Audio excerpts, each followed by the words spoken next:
All right, getting started quite early this time. Today's gonna be another chill day, wouldn't you know it? Very nice, very good, very fun.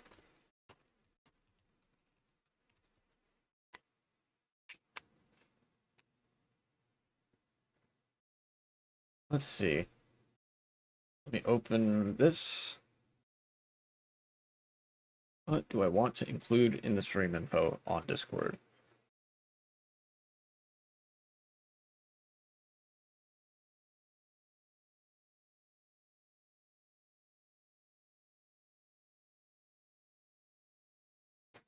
Uh,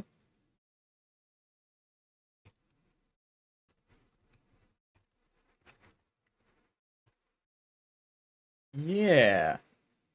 Let's do that. Paste that. Enter. Wood.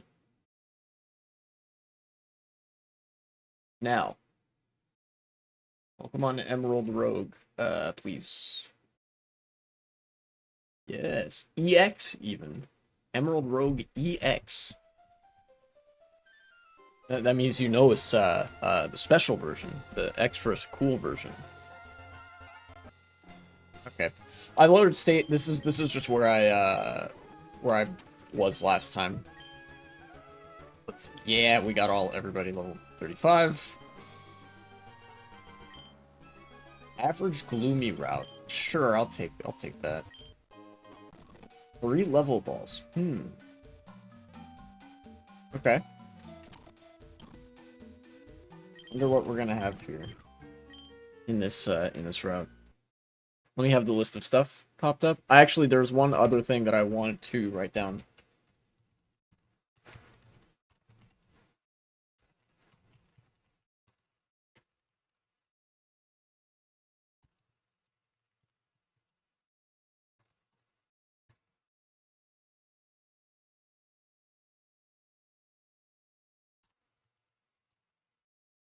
Uh-huh. Yeah. Yeah. Okay. Okay. Okay. Let's yeah.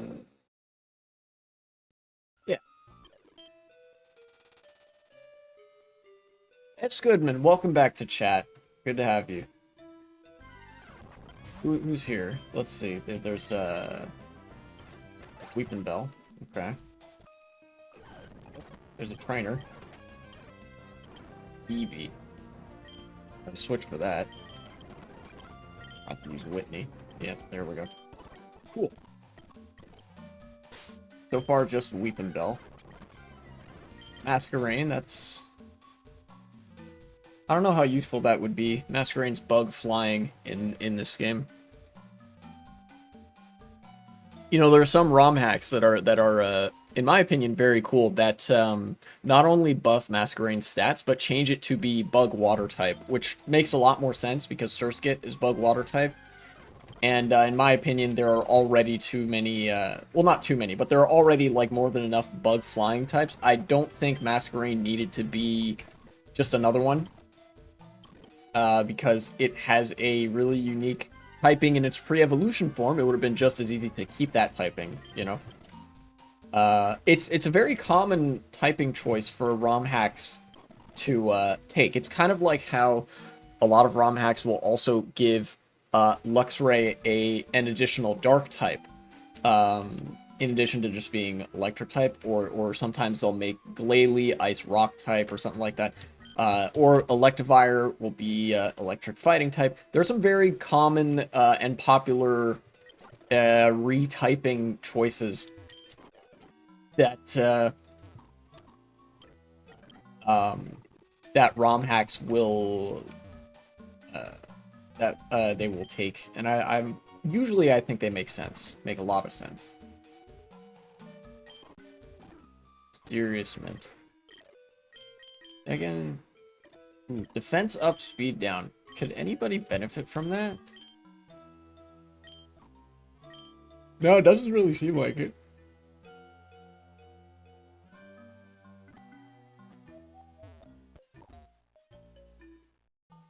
No, I don't want to go there just yet. I want to I want to always like find out what exactly like what Pokemon. Oh no, I already did find that. Okay, never mind. Wasn't paying that close attention, I guess. Yeah, I don't think any of those Pokemon would be especially useful. Even like Zeke, the Linoon is like the weakest link of the team easily, and I think that Zeke is still better as like a fast, annoying Pokemon than any of the than well than anybody else on the team. You know, Haunter's fast, but Zeke is more annoying, and those guys can't really be annoying. So yeah, I don't know. Maybe I'll just leave my team as is, get on out of here. Battle prep. Okay. Uh, while I am here in the battle prep area, I can get started on my list of things that I wanted to talk about. Uh, Sometimes I feel like having this list of topics that I want to talk about is a little bit like rigid, but I have to remind myself like, well, I'm still going off the cuff. It's not scripted. It's just like, oh, I wanted to talk about this. Here, I'll write it down so I don't forget it. Um, but anyways, first thing was what was it? What I want to talk about? Oh yeah, Colombia. Where did I see this? It was here. Yes. Okay. So this is more Israel related stuff. Um, Many countries have started to be way more critical of Israel. I've mentioned this before. You know, basically the United States, even though the U.S. has taken a more critical stance on Israel, it's still kind of like the lone holdout. Because they haven't really been willing to do anything, the government that is. But other governments have been willing to do stuff. And sometimes it's quite good stuff, like very effective stuff that would give Israel pause to continue either the genocide in Gaza or to invade, make them want to not invade Lebanon, like I was mentioning the other stream. And in this instance, it happened to be a country using the fact that they have very strong economic ties to influence Israel one way or the other. Colombia, the South American country, is Israel's largest supplier of coal, according to the American Journal for Transportation. Coal exports to Israel were worth $320 million in the first 8 months of last year, according to government data, while Colombia's leading mining agency reports that taxes and royalties and other payments related to coal exports to Israel are worth around $165 million per year to the treasury. So basically, Colombia is the biggest supplier of coal to the state of Israel, and they have decided to halt exports to Israel in protest of the war in Gaza. A lot of countries in South America have been closing their embassies to Israel or withdrawing their diplomats and things like that. But here we have a country doing what I believe to be a pretty effective form of economic sanctioning, right? Um, this is going to hurt Israel economically speaking, and obviously there's going to be civilians that hurt as a result of this. That's kind of the name of the game with sanctions, but ultimately, coal is a very heavily relied upon source of fuel in Israel, and they well they're going to have to think twice, you know, if they want to keep their economy kind of chugging at the rate that it had been before. Does that make sense? Obviously, Financial Times, I believe, does have a partisan bias in some respects. Forget if it was this or something else that's like very ideologically just anti-Western primarily, but we'll see. We'll see. I don't know if that bias is really going to come up. President Gustavo Petro said that we are going to suspend coal exports to Israel until the genocide stops, which is going to have a big impact. Fuel is a really important resource for any country, particularly for one that's conducting a war effort. In this case, a war against civilians.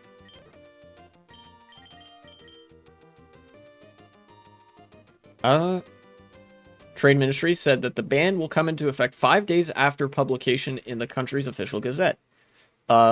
Shipments to Israel that have already been approved will not be affected. Okay, yeah, so all that. So this was published on June 8th. So on June 13th is when this ban on coal exports to Israel becomes effective.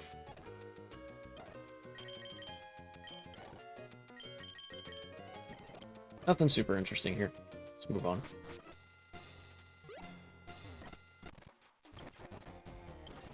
Ah, okay, the heals cost money now. I gotcha. Let me just do some of that. I don't think I want to have Haunter out front.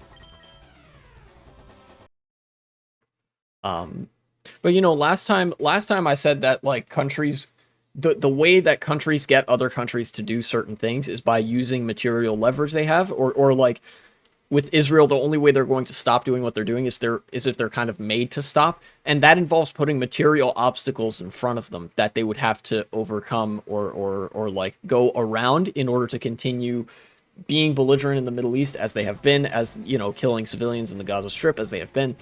And this is a pretty big obstacle. Depriving them of their biggest source of fuel it's definitely a significant hurdle to put in front of them. Are they going to clear it? Sure, they could probably get away with still doing what they're doing without just exports from Colombia. But if Colombia is doing this, there's possible there are other countries in South America that aren't all that far behind. And 320 million plus, let's see, plus 165 million. That's almost $500 million a year for a state as small as Israel. That's not nothing. That's going to hurt.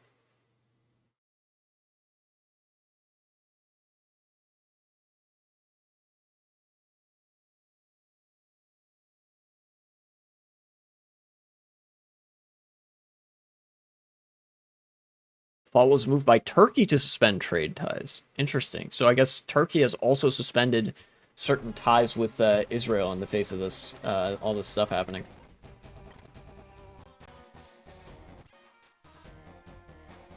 It's, okay, so Winona. I gotcha. Sports stance. Doesn't make much sense. And Ewan.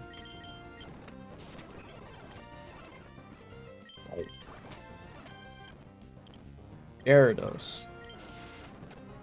Okay. Crobat. Raul, you take care of stuff. Yeah. Easy enough. Like in future battles. Yeah, I thought there would be more to say about Colombia no longer exporting coal to Israel. It's just another, like... Every decision that a country makes has a certain impact. Whether it be big, small, virtually negligent, or something like that. And this is going to have a decent sized impact. It's like one thing after the other might start to pile up. This is just another event in a sequence of events. I think it's certainly preferable that Colombia halt the exports rather than continue them. Especially because, like, the public pressure is mounting. This is, believe it or not, this is one of the ways that protests can actually affect the way that countries act. Protest, when there are massive protests like there have been in favor of Palestine, that shows to the world that public opinion is overwhelmingly united for Palestine and against the actions of the state of Israel, right? And governments have to think about that. This decision would not have been as harsh if public opinion was not united around this issue. If public opinion wasn't really there, they would have been doing something else, something drastically different. But because presumably a majority of Colombia's population and a majority of people that live in a lot of countries are pro-Palestine, Colombia has to pursue certain lines of policymaking. This is part of countries pursuing their own interests. It's not that, like, oh, it's part of democratic values that they pursue policy that sort of aligns with public opinion.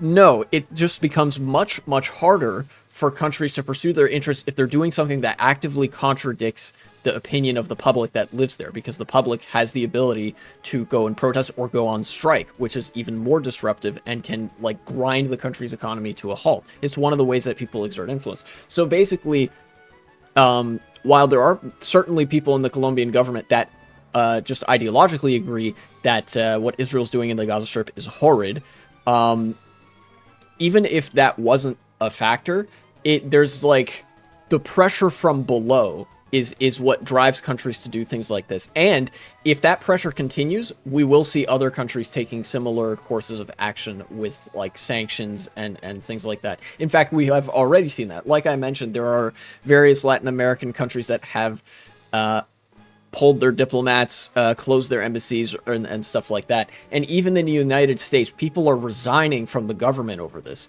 There are State Department officials that have resigned over the issue of Israel-Palestine because of how severe the situation is, how Israel's been acting, that they're, committing a genocide. Somebody, I think recently, there was the first member of the military to resign over this. That happened recently.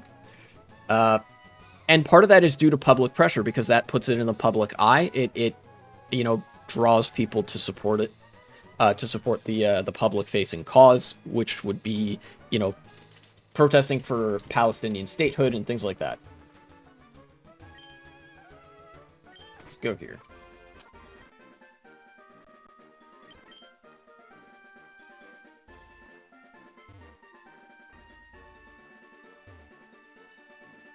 Oh, okay, I know which route this is. Let's see which Pokemon can show up here. Ivysaur, I like that. Alright, let's see what else. Minun, that's kind of random. Tropius, and Tangela. Okay, so that's what I'm working with. I don't have a grass type. I have a poison type already, but I don't have a grass type. Who do I want to replace on this team? Who would I even be comfortable? I guess Zeke? I've never used Zeke against the trainers thus far. And the selection of Pokemon here is a lot better. Yeah.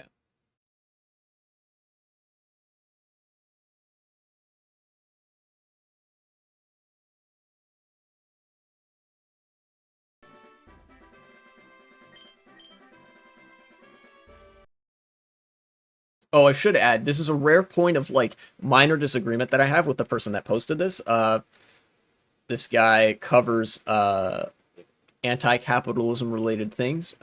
His is, Joshua P. Hill. Hill spelled with 3 L's. Very cool. He says, not just hitting where it hurts, but being willing to make a real sacrifice to do so. This is a principled move. I kind of disagree. I think that it's like 50-50 at the most optimistic, right? It's entirely likely that there are a lot of people in the Colombian government that have principles that align with decision making like this, and that's part of what influences government decision making, is the principles of the politicians making those decisions. But again, like I said, there's a sort of, there's the really big push from below that public opinion is united against Israel here, because Israel is committing a genocide, and that association all of a sudden just becomes toxic for every other country once the public eye is on those actions. And Colombia, there's also got to be a consideration, even from people who don't necessarily support it on principle, that look, if we don't do this, the public's going to be super mad at us, and this actually looks really, really terrible. But again, that's a very minor disagreement. I think that's, that might be more of a nitpick than anything. It's just there is that dual decision-making thing to consider, and oftentimes the geopolitical consideration and the self-interest of a country can sort of outweigh the principles of a given politician. Because you'll often see when those come into conflict, people have to compromise their principles to uphold prevailing interests or whatever, and stuff like that. For example, if there's a left politician that really wants to strengthen union rights or strengthen wages or provide a public option for healthcare, free healthcare, but the prevailing interests say no to all of those things, it's going to be very difficult for them to do so. And any action that they could get done in service of those objectives will have to be very watered down, right? even if public opinion is united on the matter. You know, such is the case with geopolitical interests and private business interests, both of which often mean the same thing, but they're very strong motivators against and for certain lines of decision making. That's just extra consideration to have there. But anyways, I've waffled for long enough. It doesn't really matter anyway. That's not going to be a segment or anything. I've already got enough segments on the back burner as is. Sorry, Zeke. You've been good, but you know. What should I name you? I know. I will name you Pedro.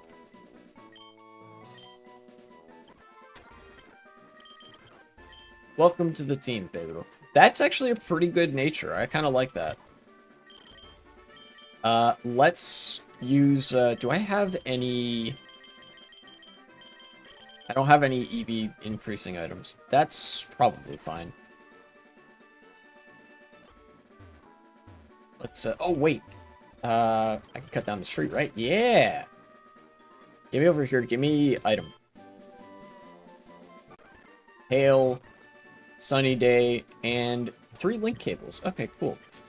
I can actually give a link cable to you.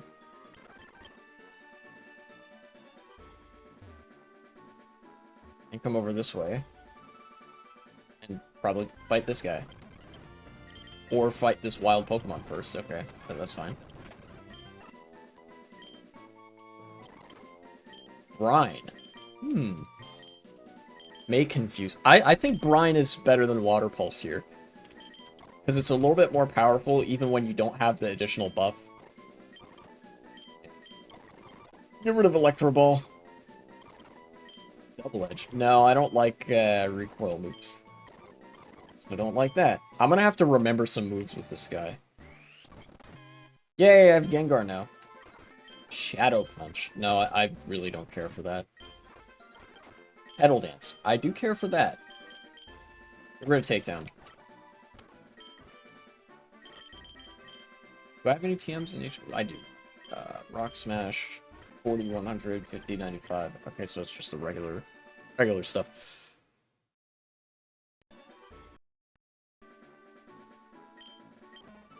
Can I... Can't be used to... Okay. Oh, yeah, because Milk Drink drains a little bit of your HP to heal somebody else, so you can't do that. That's unfortunate. Okay. Let's keep going.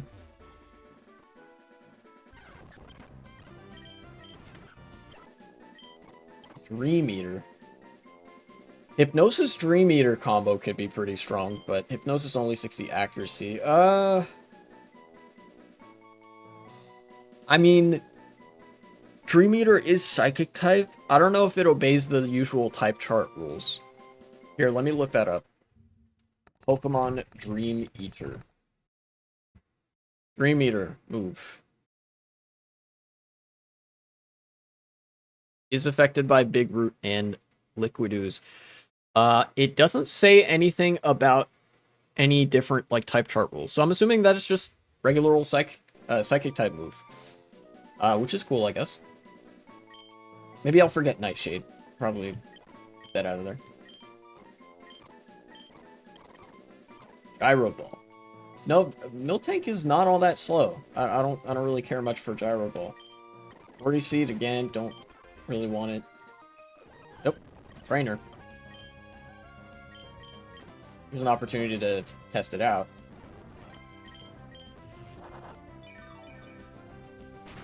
Yeah, okay. Super effective sound effect. That works. Dark Pulse. Ooh. Now this is a conundrum.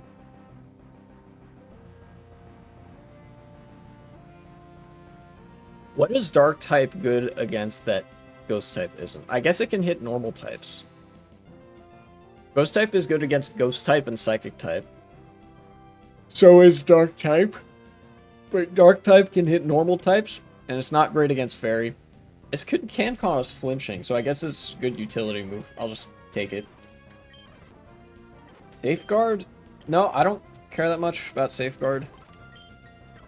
Takedown, don't really care about that. Psyshock, that's a pretty good move. I'm gonna forget Psybeam for that. I have Extra Sensory, which can flinch, and then Psyshock is another good gimmick.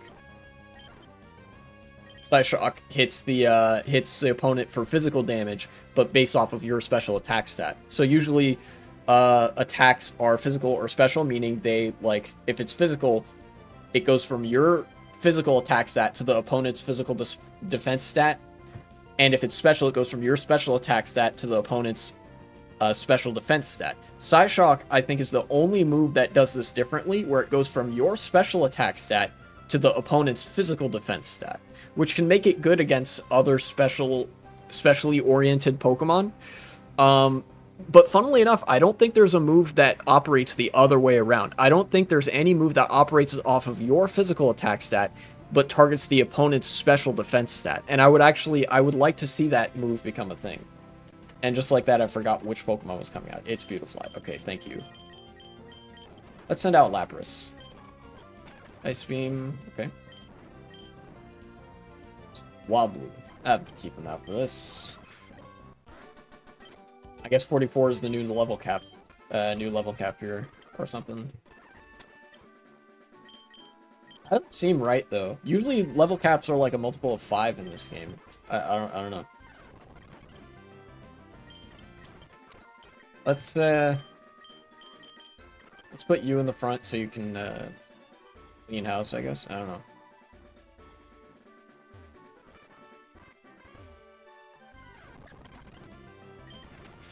Okay, let's oh. Okay. Yeah, there we go. Level 45. Okay, cool. Synthesis. Ooh, kind of like that. Let's get rid of Sweet Scent.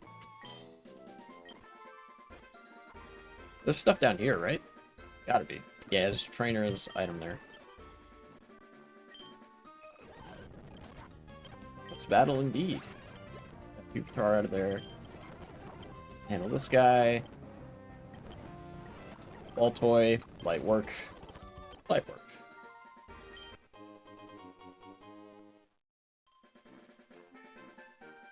Water stones. Well, I don't have anything that evolves via water stone, so.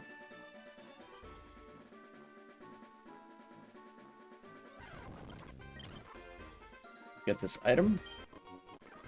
3 repels. Very cool, I guess. Actually, no, not all that useful. Repels are, I don't really care for repels, I think. Modest Mint, eh? I know a couple of Pokemon that could benefit from that. I know Gengar could certainly benefit from it. Yeah, let's use you on Gengar. Yes. Gengar became Modest Nature, and that is more special attack than I had before, which is good. What else do I have? Relaxes defense up, speed down. Adamant is attack up, special attack down. I only have 1 physical attacker.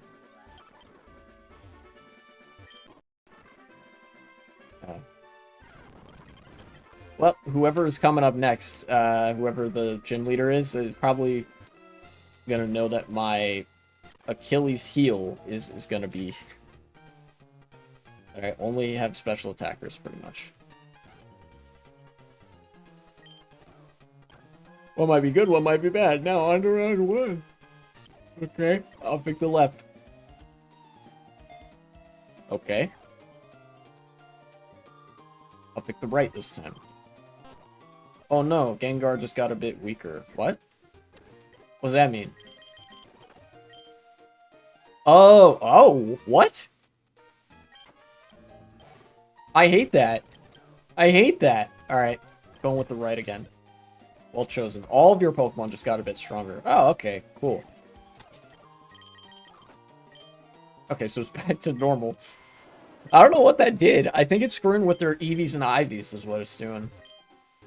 I'll pick the left. And Raul is now poisoned. That's, well, I can fix that. I have an antidote. Yeah, there we go. Wacky-ass game show. It's a powerful Pokemon. Battle prep or powerful Pokemon? By powerful, it probably means legendary. I'll give it a shot. There's a trainer here. What's up, Team Magma?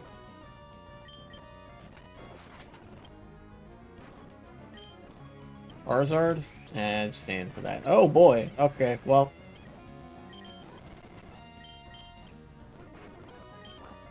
Protect. Yeah. Right. Easy enough, if kind of annoying for just a bit. Okay. Now, what Pokemon is this gonna be? Suicune?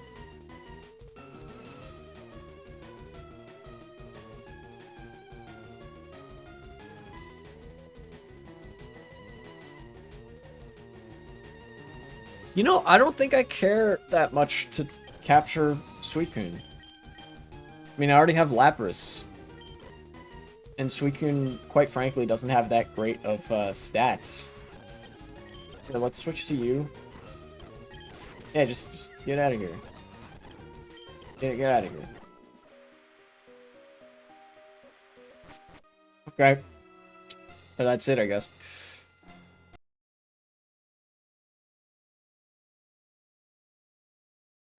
Anyways, time for the other title's namesake thing that I wanted to talk about. I saw this and I thought it was just really, really funny. So I don't know why Twitter insists on. Well, actually, I do know exactly why Twitter insists on recommending the dumbest shit possible from the far right to Tesla posts, and that's because it is owned by the dumbest man possible. Elon Musk owns Twitter, and yeah. So this Tesla fan cam account, what was it? Teslanomics? What does the description say? Long-term SpaceX investor. Okay, so this is a Elon Musk dick rider. And they posted some shit about the Cybertruck. Now everybody knows that the Cybertruck was a resounding failure. Fucking horrible vehicle. They didn't even put a coat of paint on it. And there's a fucking reason that you're supposed to I don't know why I went in early. There's a good reason that cars have paint and primer and paint and clear coat on them. I know this because I have painted cars. I've taken auto collision repair classes back in high school. The reason you do that is not just for the aesthetic of the car, it's also so the car doesn't get damaged. All of the sort of damage from weather and the elements and whatever, so that it doesn't hit the metal itself, you have 3 insulating layers. Even if they're very thin, that matters. You have the primer, then you have the what's called the base coat, I think, on top of that, which is the actual color. So primer is gray, then the base coat could be like red or blue or black or gray or like whatever color, right? And then you have clear coat. Clear coat is the stuff that makes cars look really reflective. That's a separate layer from the paint itself, right? And so when you have those layers, all of the damage, all of the weathering damage, like the tiny little particulates and dust and rain and wind, all of that is being absorbed and hitting the clear coat, which is the outermost layer. And even if that layer gets chewed through a bunch, which over several decades can happen, then you've still got the base coat.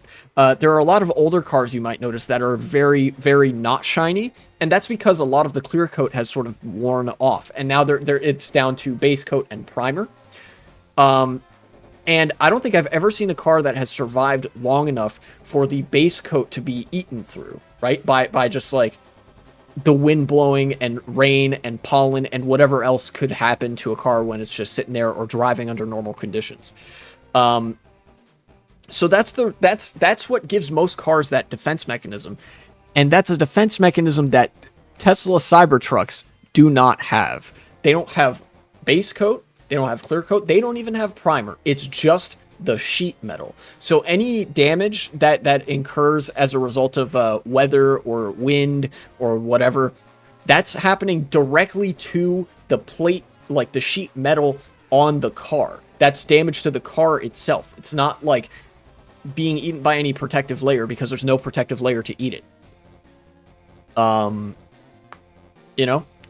But I've ranted for long enough about how that like it was an incredibly shitty decision, just one shitty decision out of many, to not give the Cybertrucks like a coat of paint or anything. This post reads something even funnier, if you can imagine. If you ever get kicked out of the house by your significant other for buying the Cybertruck, you know where you can still sleep in style. And it shows a video with, I believe, Chinese subtitles. Maybe they might be in China. I don't know. I didn't turn the audio on. Of this guy having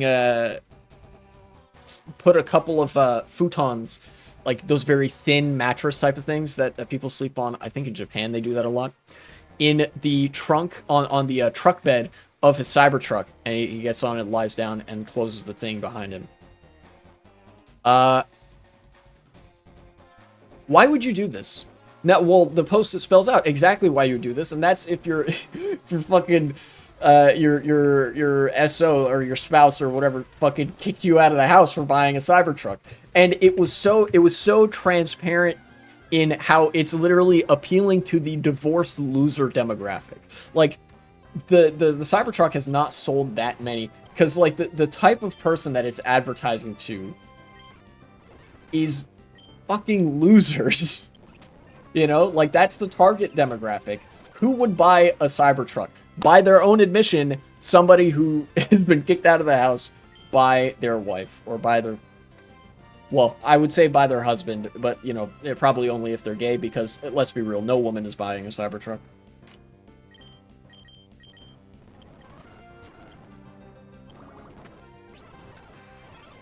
Oh boy, focus miss.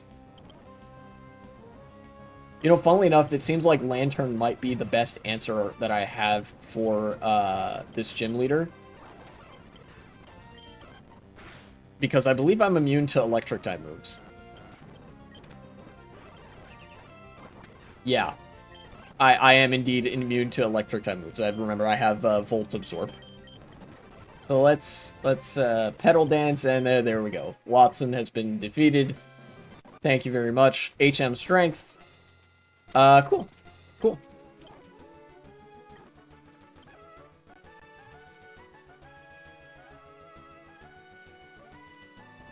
Yeah, the Tesla Cybertruck just did not need to exist. But you know what? I'm actually kind of glad that it does. It's a massive waste of material for sure. Waste of material, waste of money. But it is a very easy indicator of who's a gigantic fucking loser.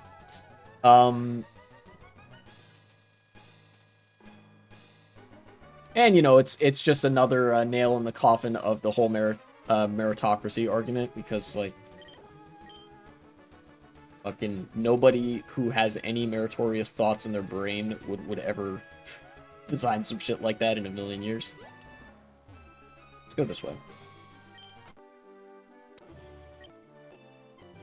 Here. It's also got an obscene price tag. I've mentioned that cars in America are really expensive. The Cybertruck is even more expensive than the average car in the United States. I think the low end of cars in the US are something like $40,000 new, and the Cybertruck is 3 times that. It's about $120,000, which, again, more than a house costs in some countries. And you're getting one of the worst cars that you could possibly buy for the money. I don't really care for Heal Bell. Pump? Maybe? I don't know. 110. God, I hate that they nerfed Hydro Pump and Fire Blast and Thunder to be 110 power instead of 120. Same with Blizzard and what else was it? It was like Blast Burn or something? No, it was like Blizzard and Draco Meteor are 130 now instead of 140. So, no thanks. Level 48. So we've got Soul Rock. Hello. Who do I want to have out first? I don't know. Probably Raoul. Probably Raoul. Let's battle indeed. Turns out that was a good decision. She has Qwilfish. Petal Blizzard. No, that's physical, though. I mean, I'll get rid of Razor Leaf, I guess. Why not? Hyper Pump. Again, no, I don't really care for that.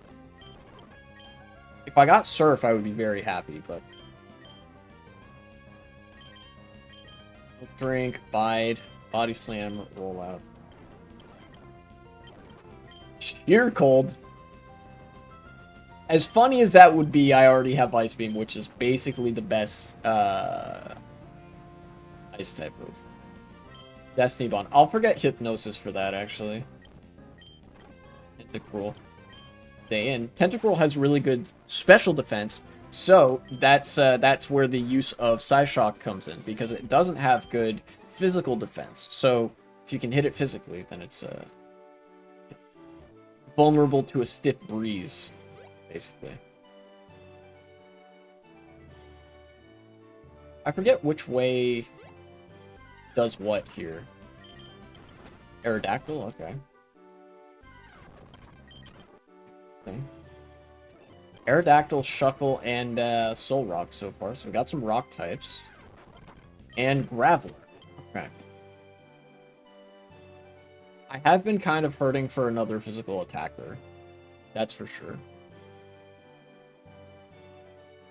Although, Raoul can kind of double as a physical attacker if need be, because he can attack the other person's physical defense with Psyshock. So I have like 1.5 physical attackers. God, the other Pokemon I have, though, funnily enough, Pedro is the only Pokemon I would really consider getting rid of, and that's just because the moves that Pedro has are not great. You know, he has Petal Dance, which is a very strong grass-type move, but, you know, you're not running into,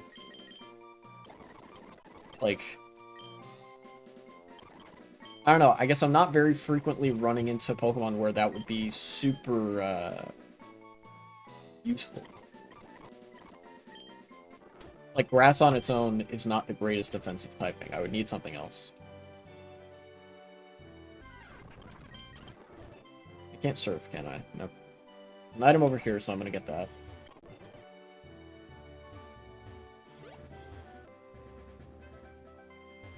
Okay, no item there. I'm satisfied with that choice.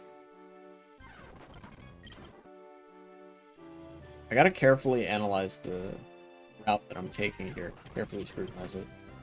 No! No! Damn it, I need to not have this guy up front. Let's have... Okay, who's faster? You're actually the second fastest Pokemon I have, so you will be out front. I'm gonna go this way. Time will tell if this is a good decision or not.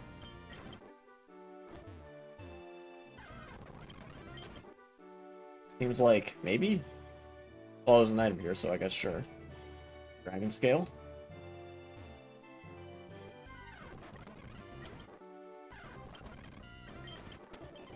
Do some more leveling, I guess.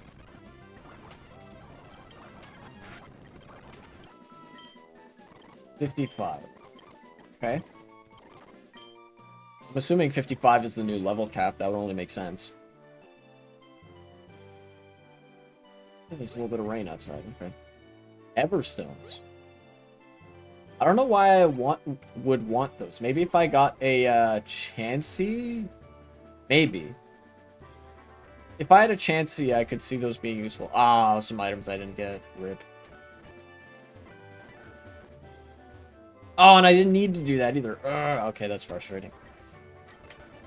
Let's test it to see if there's Yep, that's the level cap. Okay. Full rest stop. Yay, I healed. Okay, cool. So that is a free heal. Pokeball shop. No, I'm good. Potion shop. I might want to stock up on some of those. Maybe. DMs. Shadow Ball, Brick Break. Sludge Bomb. Yes, finally. I will take one Sludge Bomb. Thank you.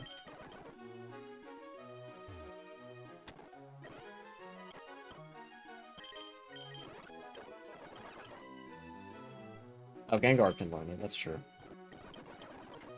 Forget Petal Blizzard and learn Sludge Bomb. Yes, okay, now I have a little bit more type coverage. What about Gengar? Where I want to,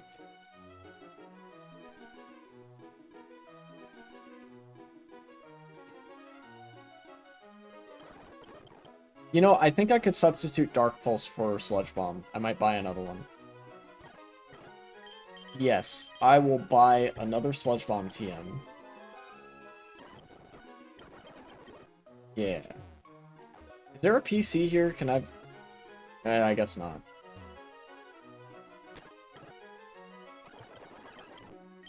Okay, time to learn Sludge Bomb. Get Dark Pulse out of there.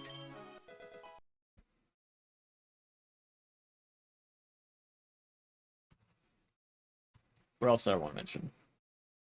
Okay. You know, there is kind of like a double feature that I could do.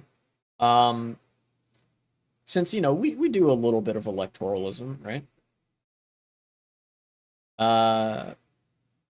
Saw this post about elections in Wallonia. Belgium, Wallonia. National Parliament election today. This is the exit poll. So these are like projected results. We'll see what the seat totals are. But massive gains for the left party, the PTB. Even though the PS, the Parti Socialiste, lost a little bit of seats, seems that the government coalition is Parti Socialiste and then MR, which seems to be like a right-wing liberal party, kind of like Macron's party in France, and then Ecolo, which is like the Green Party. And between them, they have just over 50%. They have, I think, 51.2% of the seats. But, I don't know. It's possible that the coalition could change here, because if, you know, if PTB has 24%, and then Ecolo has 9%, that's 33%, and then Parti Socialiste has 21%, that's easily more than 50% right there. Which is good.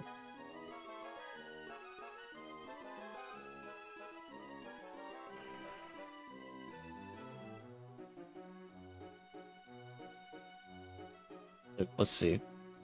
This guy's saying that there's only one right-wing party, but I see two here. Engagé. Oh, so they are right-wing, but like less. Okay, so this guy's saying that the Engagé party, which is part of the European People's Party group in the European Parliament, the EU, is less right-wing than the MR party, which would be more like Macron's party. So the Engagé might be more of a center liberal party, or like social liberal, Christian Democrat. So, and then everything else is either left party, or I don't even know what this is. Probably just some random independent movement. Yeah, okay. So nice. That's nice win for the left at the ballot box, I guess. But you know, obviously ballot box wins don't mean all that much unless you get to actually do anything with your policy agenda. And given that this is Belgium, where governments are not very not very stable, then I don't know if we should really expect anything. But you know, if they pursue a leftist social democratic or socialist policy agenda, then you know we could see some increase in union activity, some much harsher regulations on corporations, which Belgium has been pretty willing to regulate big corporations in the past like 10 years and stuff. Just as long as I've been following politics, Belgium has been pretty up there in terms of regulating, which is good. A mighty train. Alright, let's see what we got.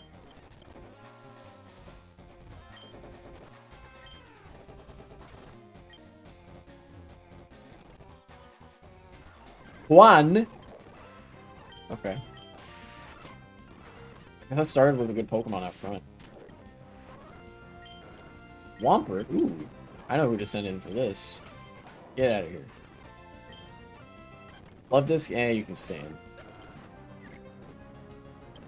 Okay, now you gotta switch. And probably back to... Man, I don't have any Pokemon that can really go toe-to-toe with a lot of this guy's Pokemon. It's gonna be just me relying on Lantern and Venusaur. Which I guess is okay. I mean, it worked out alright. Gym Badge, HM Dive. Okay, cool. Cool.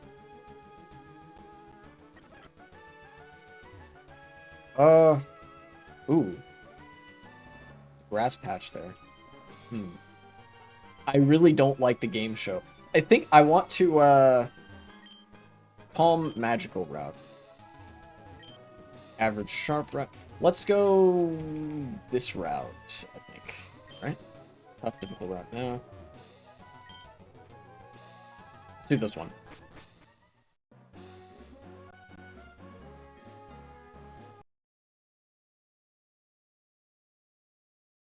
Let's see what... Actually, I want to take a look at PTB Belgium platform. Let's see what their party platform is. Oh, Parti Travailleur Belgique. Or Parti du Travail de Belgique. Party of Workers of Belgium. Cool. What's their platform here? They are a Marxist party. Okay. It supports increasing taxes on the wealthy and corporations. It is opposed to austerity and neoliberalism. A central part of the party's program is Social Climate Revolution, which seeks to combat both climate change and social inequality. Pretty cool, pretty cool.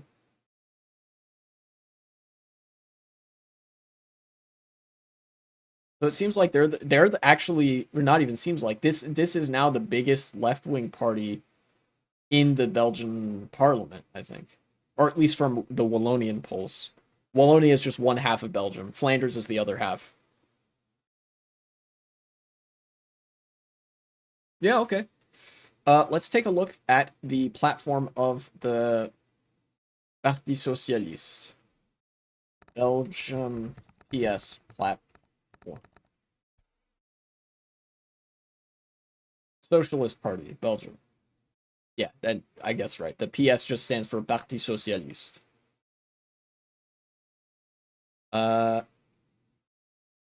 Ideology, social democracy. Thank you. Very cool.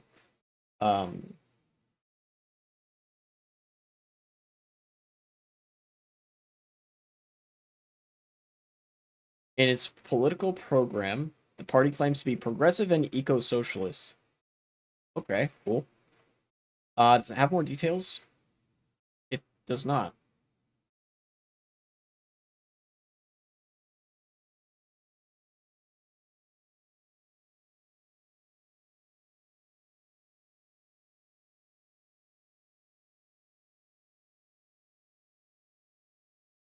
I guess all I have to go on is that they like social democracy, they like socialism, and they're friends with the Green Party, so that's cool, I guess.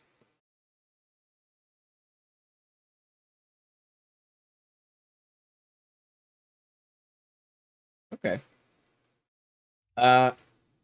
Now I guess I'll segue into the other thing that I wanted to mention as a product of electoral politics, and it is precisely that. It doesn't mean all that much. It reminds me a little bit of the debate that a lot of people on the left have as to reform or revolution. This has been a very, very long debated subject within left spaces.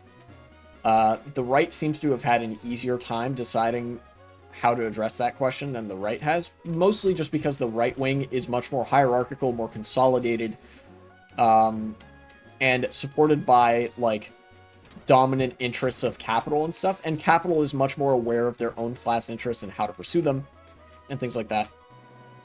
Whereas, you know, discord is constantly being sowed amongst the left by the right and by the capital class. So, you know, you get a lot more infighting at sort of a grassroots level. The question fundamentally is, you know, if the end goal is a socialist world or a socialist system of some kind, how do you get there? Do you do so by becoming a part of the current government and using the mechanisms, the policy-making mechanisms provided to you there to just reform your way into it, like pass laws through the parliament? Sometimes this is also called parliamentism, this like reformist path of socialism. Or do you take the idea that, like, the government is so connected to the interests of capital, and that interests of capital are so integral to the character of government that reformism will never be enough to achieve socialism? You have to do so by means of violent revolution, right? That's the debate. And I've, it's given me cause for thought recently, seeing how much success actually socialist parties have had. And I'll take two angles from this, right? Or I guess it's just one angle, but it incorporates both viewpoints on reform and revolution, right? It is absolutely the truth that... wait, what Pokemon was it? It's Vulpix, okay. It is absolutely the truth that governments do have a quote-unquote recuperating effect on socialist movements. There have been socialist parties and social democratic parties that have gotten into government, been in power for a long time, and done some good things, but ultimately have been affected by the artifice of government in a way that has moved them more towards the center, right? It is kind of, in some ways, it has moved them out of being socialists and social democrats to just more being pretty standard, middle-of-the-road liberals, right? You know, that's an effect that we have to be very wary of. So, like, obviously, the people who would advocate for violent revolution as the name of the game here do have a point insofar as the critiques of reformism, right? But I think the reformists also have a point that it is possible to do good things that move the world maybe a little bit closer to socialism from within the artifices of government. Think about the degree to which governments have been able to protect unions, or, you know, in some cases, unfortunately, smash unions, over the past couple of years. Just in America, even though, again, going back to Luxembourg, trade unionism even has its limits, but the American government has recently taken a much stronger role in being vocal supporters of people's rights to organize in the workplace and stuff like that. And that has actually advanced the status of the workers in America and in other countries too, where governments have done that, because unionization is a way to realize worker class consciousness, not, you know, to fight back against the so that they can fight back against the billionaire class, the owning class, who ultimately also has a degree of class consciousness. I think I've hit the, yeah, I've hit the limit for sure. Level cap. I don't think I want Gardevoir either. I already have Raoul for Psychic type. Pretty good. Alright, what's this? Pokemon Lab. Home of a strong Pokemon or easy route. Now, there's a nurse there. I think I want to heal. That would be good. Yeah. So I take a you know what? Interestingly enough, reading Adam Smith has informed my answer to this question. Both Luxembourg and Adam Smith have given me information that has led me to a certain answer to the question of reform or revolution. And I think the answer is both. The answer is you shouldn't just choose between one or the other.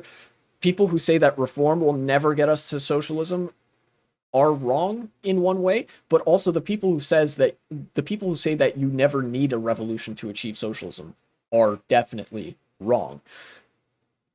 Thinking about the transition from a feudal system to a capitalist system, A lot of that was achieved through reform, but it was also achieved through revolution. Think of how many peasant revolts there have been throughout history, how many, you know, um, rebellions and revolutions there have been in feudal systems that get talked about like just offhandedly because they were so common, and the sort of concessions, the long-lasting concessions that were exacted from those, but then also the gradual degree of reform that turned feudal systems from, well, feudal systems into capitalist systems. There was a hybrid of reformist politics and revolutionary politics that transformed a feudal world into a capitalist world. And I think the same thing is going to happen, and the same thing is what we should be focusing on for turning a capitalist world into a socialist world, right? It's part of the natural progression of history, but it's important to understand how to streamline that progression wherever it's possible to do so,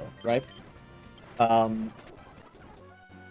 Ultimately, conditions are going to be dire enough in certain places.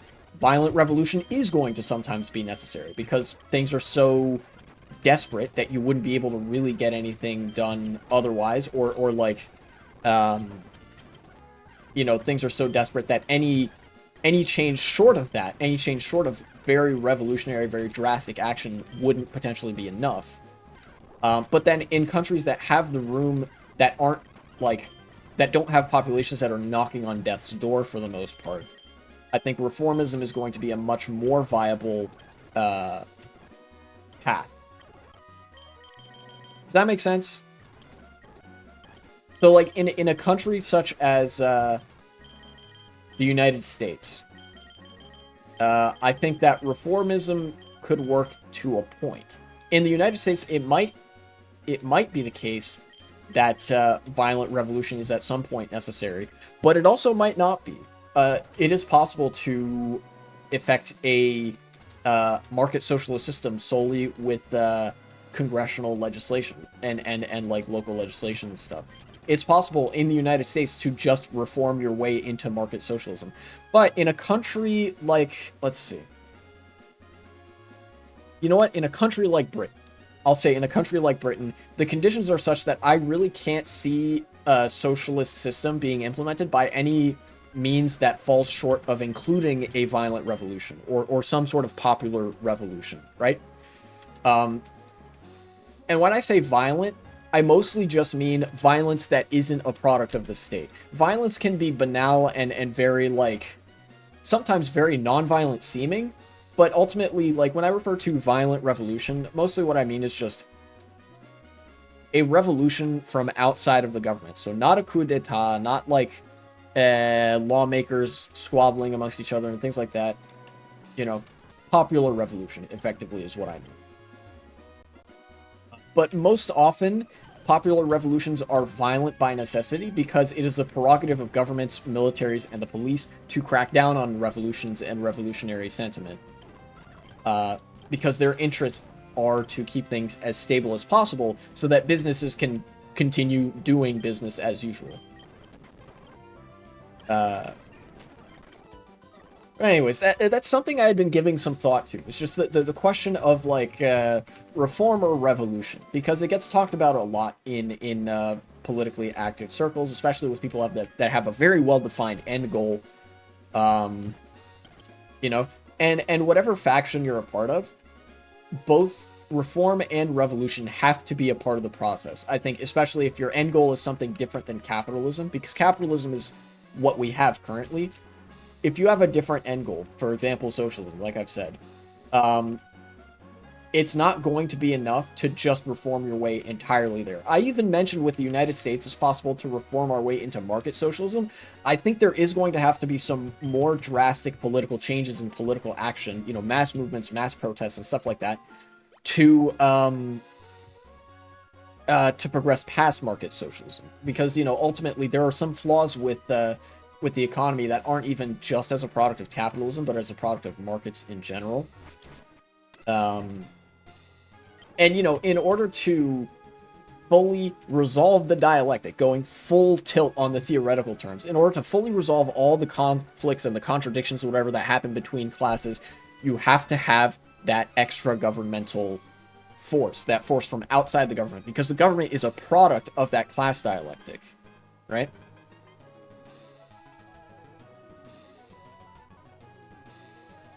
I know that might have been, like, balls deep in theory for a lot of people. Basically, what I'm saying is that I believe that socialism is better than capitalism. Wow, revolutionary take. Nobody's ever heard this from me before. But in order to get there, you have to have some combination of reform and revolution based on what's politically, like, available at the time, right? Because, you know, ultimately the way you achieve socialism is based on is going to be based on the differing material conditions on any given country. You know, it varies a lot, and you can't categorically exclude anything, is what I'm saying there. I don't think that's going to be a segment, but, like, I just wanted to get it out there.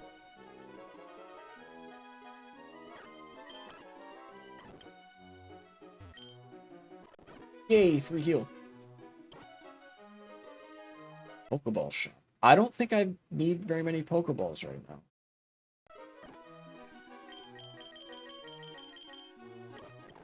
Yeah, what Pokeballs do I have? Yeah, I have plenty of Pokeballs. I don't really need any. I could go to the name raider. Yeah, I'll name Gengar or something. Yes. Yes. I will name him something else.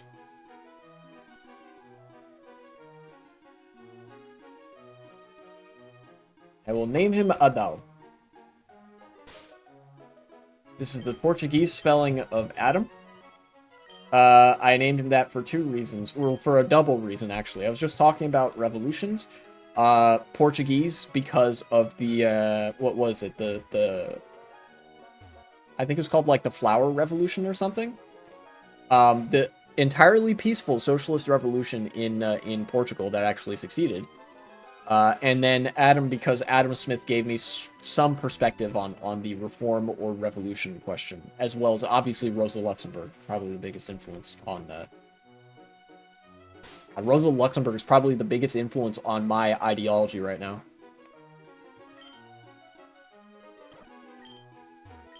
Shout outs to all the Luxemburg appreciators out there. Egg move tutor. Who actually needs a move talk? You're fine. You might benefit from something. You're probably fine. Yeah, you're fine. Unless somebody has Calm Mind, but I don't know. You're fine. You're okay. I'm gonna see... One of these guys sells TMs. This guy does. Yeah. Bulk up with no Calm Mind? You gotta be kidding me, dude.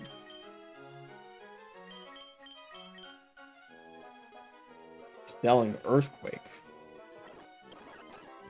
Well, I don't have anybody that could really benefit from that, so... Maybe not, maybe not.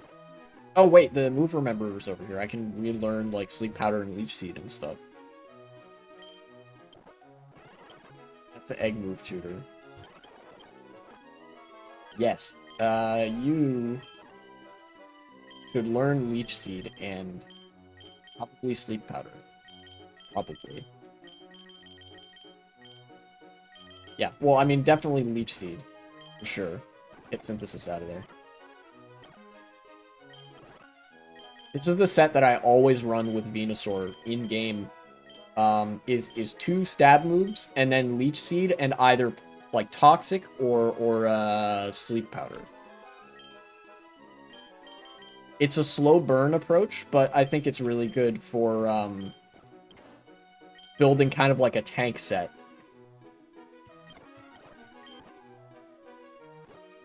Sometimes instead of Petal Dance, I'll have, like, Energy Ball or even Giga Drain. But I always like to have Sludge Bomb. Who else needed something? Maybe Lapras. I was thinking about Calm Mind for Raul, but they don't have it, so that's unfortunate. No, with Leader, I am fine. I don't let him. Gems.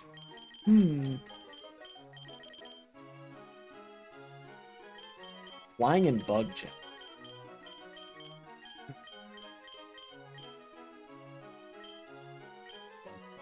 Dude, you know what's fucking wild? Speaking of Life Orb, this sheer force actually negates the damage from Life Orb, which is insane. Like, imagine you have sheer force Darmanitan, and you give it a Life Orb. Oh boy. I mean, obviously, most people would probably just use Galarian Darmanitan. That shit is broken anyways. But I really like that combo. Like, if you somehow got, like, a starter Pokemon, for Alligator, I know has Sheer Force as its hidden ability. That could be, like, terrifyingly good for in-game purposes. And even for competitive, I'm sure it's, like, there are some niche sets out there that use Sheer Force and Life Orb. Let's get that off of there. Get that. All right, cool. Okay, yeah, I think I'm good for this. It's a mighty trainer. Oh boy. I don't know who this is going to be, so I don't know who to have out front. I think just to play it safe, as long as it's not Flannery, I'm probably fine. Right? My defenses are decent, and I have Sleep Powder. I get to test drive this new set. We'll see. Oh, it's Roxanne. So I might not even need... Oh, maybe I will. No. Go to sleep again, idiot. No! God damn it. Why the fucking one-turn wake-up? Why does that always happen? Yeah, son of a bitch. Whatever. Bubble Beam. Jesus Christ. Head Smash. Lunatone. Get Adam out there. Shadow Ball. Fucking hell, okay. Fuck Slam. Fuck it, whatever. Wuro.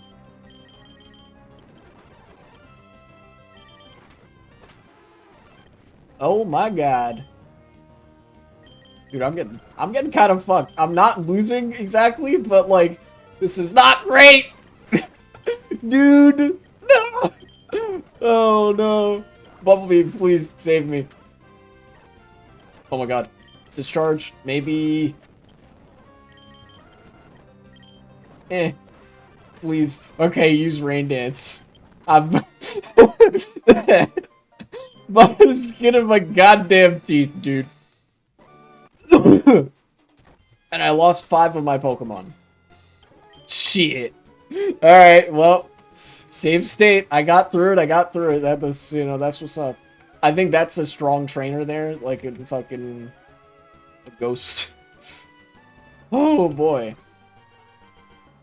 Strong trainer. Wait, this is a strong trainer. Then what's that? Kind of want to find out. Because there's a strong Pokemon, too. Average Spooky Route. Ooh, fun. I'm probably going to catch every single Pokemon here. Because I need it. I absolutely need it.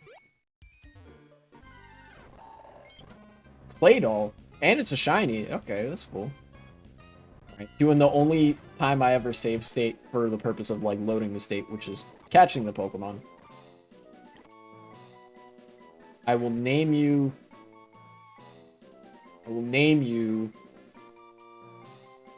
I can't just name it Adam again. I was gonna make some play on the, like, clay sculpture thing. I don't know. I'll name you,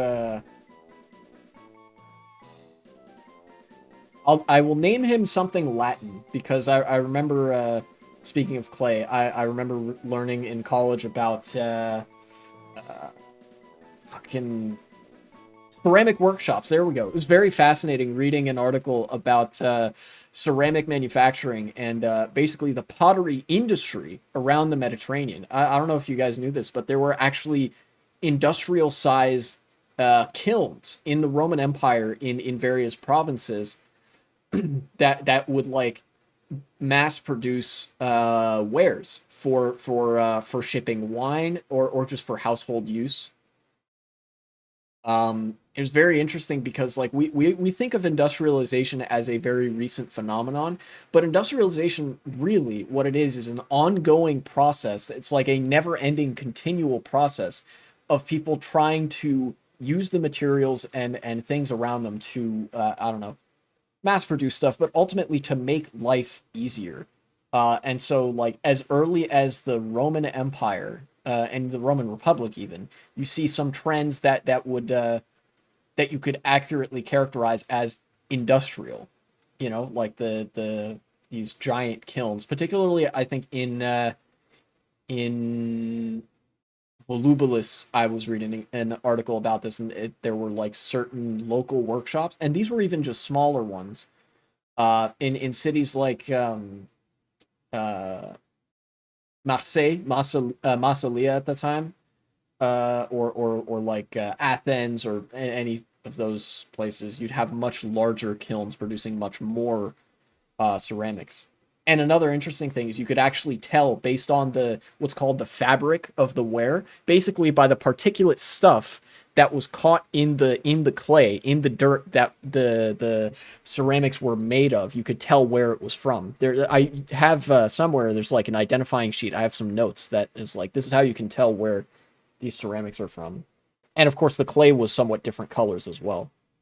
You know, and part of the reason we know that this was an industrial grade, like industrial scale, and like intersea across sea like international trade network is that we found like there are ceramics that were manufactured in northern Africa that we found in places like Germany, the Carpathians, in the Balkans, and you know, in Spain, and like we found ceramics everywhere from everywhere else in like the Mediterranean sort of trade area, which is very fascinating to me.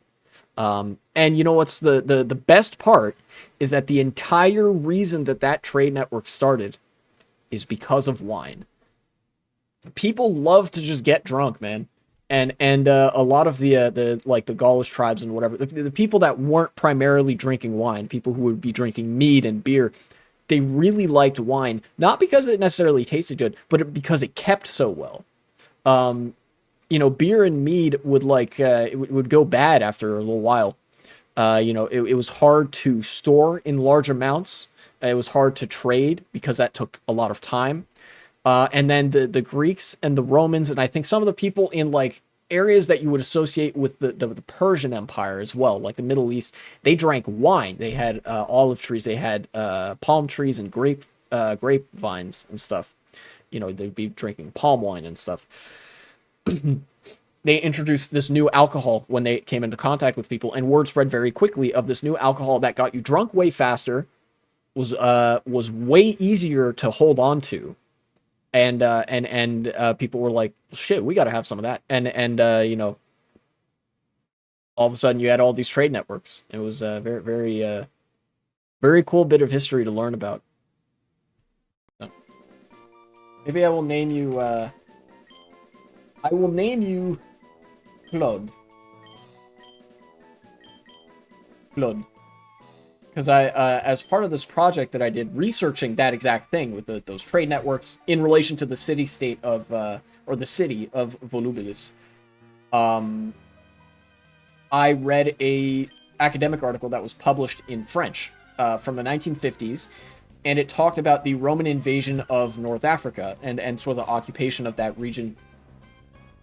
And it referred to Emperor Claudius as Claude, the sort of French localization of the name Claudius. Stay in the Pokeball, idiot. God dang it. What if I use a, well, that fat load of good that did, huh?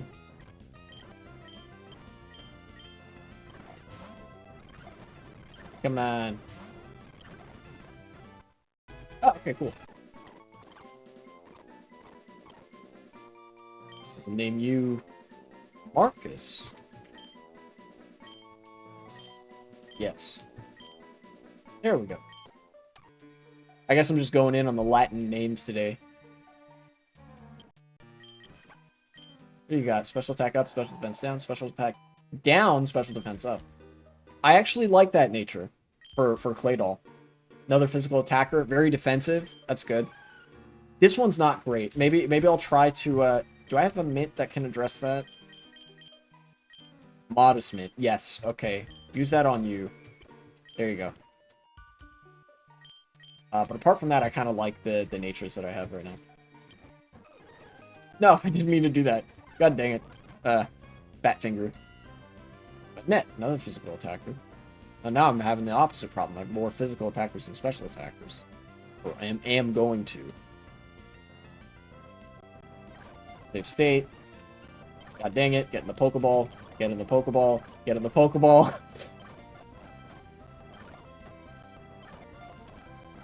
Please.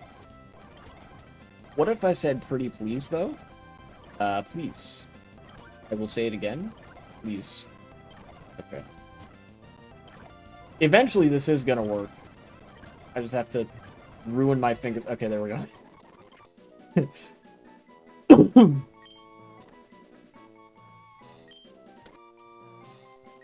I'll name you Flavia. Shout out to Flavia. She's newer in college. She played rugby. Super cool human being.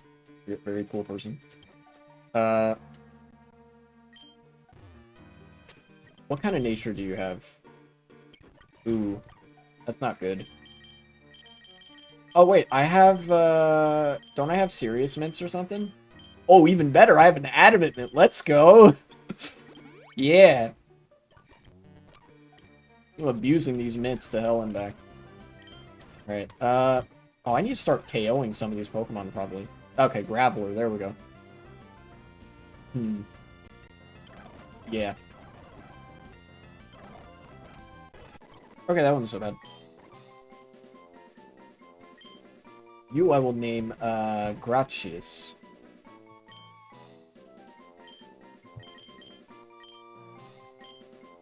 Yeah. Alright, so that's the team. Right now. And then I will also... Ooh, that's good nature. And then I will also incorporate whatever strong Pokemon it is that's coming up. But right now, time for this. Ah, come on. Come on. Alright. Cool. Level 68. Phantom Force. Ooh. I like that move. Snatch, steals an item. Trick, trades items. A lot of item stuff.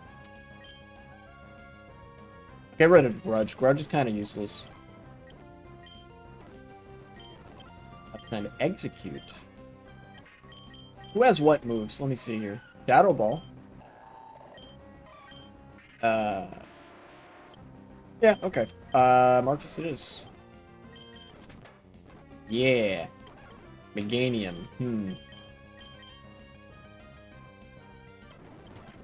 I'll send you out. Here we go. Yeah, okay.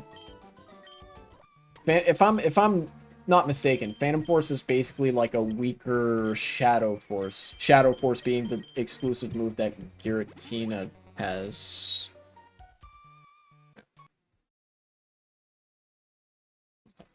Yeah. I think I've talked about actually all I want to talk about. Originally, I was going to talk about Spain joining the ICJ suit against Israel with South Africa, but that's a little bit older news, and I'm not going to make a segment on it much anyways today, so probably going to leave that for next time if I want to make a segment out of it, but it did happen. Spain joined the lawsuit against, or the criminal suit in the international courts against South Africa for genocide charges, which I think is based. Do you have any rock-type moves? You have Stone Edge? Maybe? Okay, cool. That works. Wait, what Pokemon was that? Okay. Stone Edge again. Wait, what? I keep skipping what Pokemon it is. Alright. It's just Farfetch'd. I'm gonna give you the link cable, Graveler. Give you. Thank you. Oh no, do I have a bicycle? Or do I not? No, no bicycle. Wait, quest log. I should register this. Pending rewards. In progress? Badge 8. Gym Master, defeat all 8 gym leaders. Defeat all the Elite Four. Defeat the final champion. Fill out 100 Pokemon entries. Ooh, Collector X. Defeat the Elite Four with a legendary Pokemon in your party. Capture a Pokemon from a wild den. Okay. I'm actually about to do that one. It's a Randoman. Trade a Pokemon with Mr. Randoman. I might do that. Fate. Have a Pokemon faint whilst fighting a wild Wobbuffet. Okay. Oh, these are just like roguelike objectives. I love that. Make a dark deal during an adventure. A dark deal. New adventure options unlocks new quests. Oh, shit! Dude, I'm loving this. I'm loving this shit. It just keeps getting better. Opium again. I think I saw that you were in chat earlier. Thank you so much for recommending this to me. I am so glad I'm playing this. Holy shit. Your candies. Berry HM Sir. Ooh. Where? Okay. Wild Den. New hub upgrade. I want to do that. I'm gonna do that. And then shiny, why not? Cool. New hub upgrade. I want to do that. Ugh, make a dark deal during an adventure. You know what? That's got to be that like silhouette shadowy guy. Yeah, that's got to be it. That's got to be what that is. Okay. Let's level up here. Oh, not you. Sure. Do some of that. Everybody's growing levels. Okay, Golem. Nice. Looks good to me.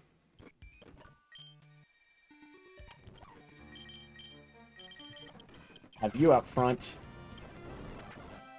Reach the level cap. Nice. Give me that item. TM what? No. Psychic. Oh, that's interesting. Oh, where's this taking me, eh? Let's use this on Marcus. I feel like he could use it.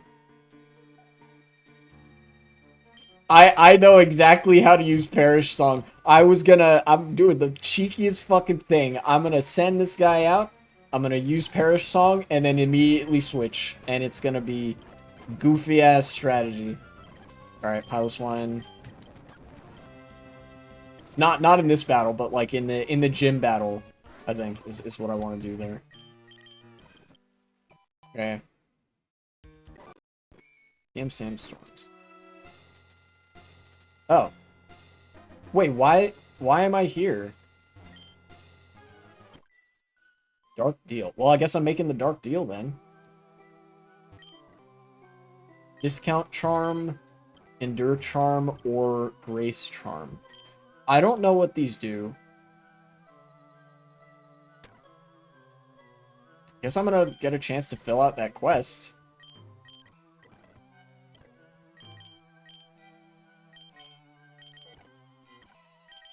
Ending rewards.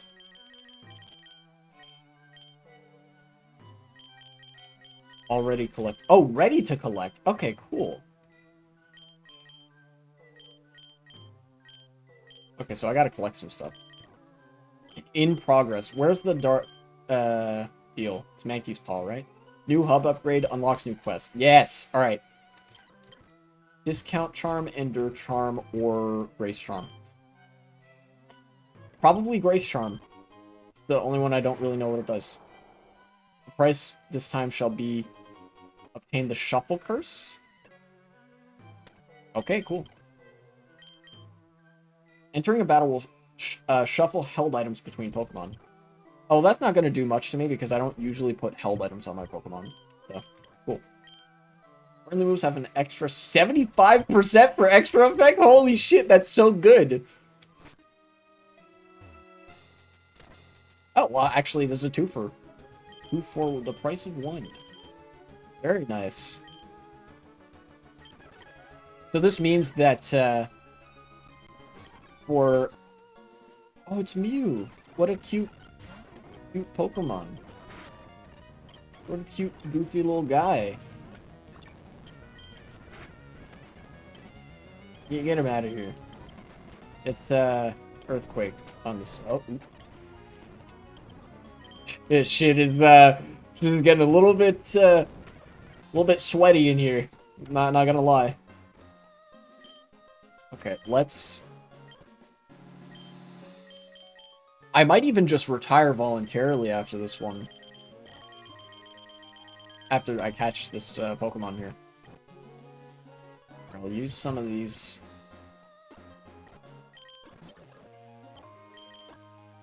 Some of that. That's all well and good.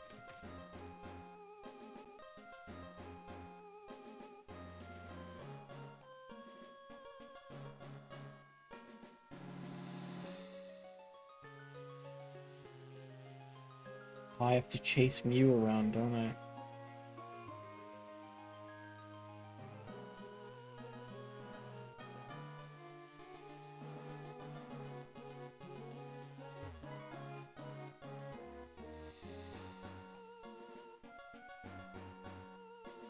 Where did he go? No, I lost him. Where is he going? Yeah! Hi!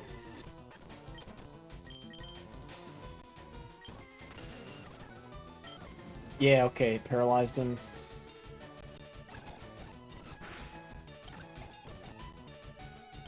Maybe I'll body slam again. Or not. Yeah. Barrier. Nickname Mew. Yes, I would love to nickname you. I will name you, Tiberius. Yeah, I think I'll end the stream once I've completed the two quests. These quests here.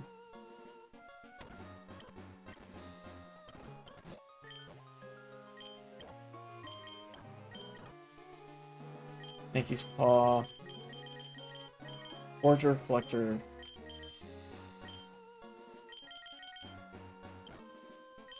Wait in progress. Wild Den. Wait, does that not... Maybe that doesn't count? Maybe I have to leave the Wild Den. We'll see.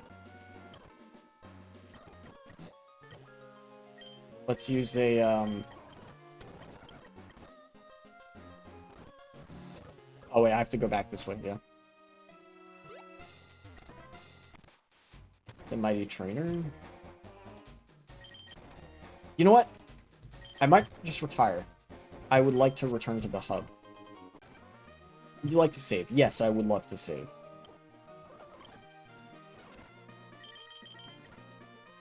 How would I even find a Wild Den? I wonder.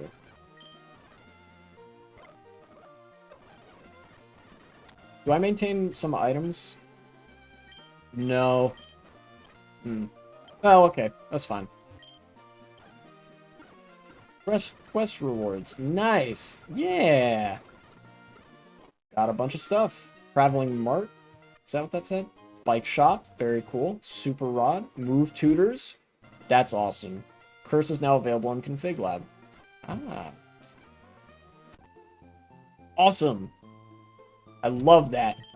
Save the game. And thanks for tuning in. That was a really fun stream. I feel like I talked about stuff that I wanted to talk about. I had a good time. Got to be autistic. We love to see it. And I will see you guys. I'll see you guys next time. Probably Tuesday, maybe. We'll see. Let's see who's available, who's online right now that I can raid. Let's go say hi to Cody Schwab. He's practicing the Super Smash Bros. A little bit short this time around, but I wanted to spend some time outside, walk around with my dad a bit, because it's just such a nice day today. So yeah. On that note, I hope you guys also have a wonderful day. Enjoy the Sunday. And like I said, see you guys next time.